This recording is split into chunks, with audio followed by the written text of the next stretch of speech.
بسم اللہ الرحمن الرحیم ان اللہ اصطفى آدم و نوح و آل ابراہیم و آل عمران علی العالمین۔ اللہ نے آدم علیہ السلام اور نوح علیہ السلام اور آل ابراہیم اور آل عمران کو تمام دنیا والوں پر ترجیح دے کر اپنی رسالت کے لیے منتخب کیا تھا۔ ذریۃ بعضها من بعض واللہ سمیع علیم۔ یہ ایک سلسلے کے لوگ تھے جو ایک دوسرے کی نسل سے پیدا ہوئے تھے۔ اللہ سب کچھ سنتا اور جانتا ہے۔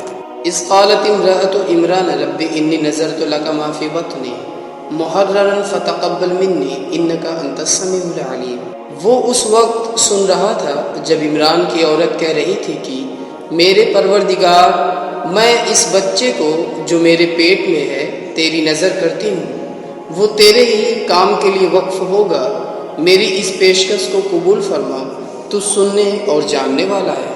فلما وضعتها قالت رب انی وضعتها انثى واللہ عالم بما وضعت وليس الذکر کالانثى وانی سمیتها مریم وانی اعیذها بک وذریتها من الشیطان الرجیم۔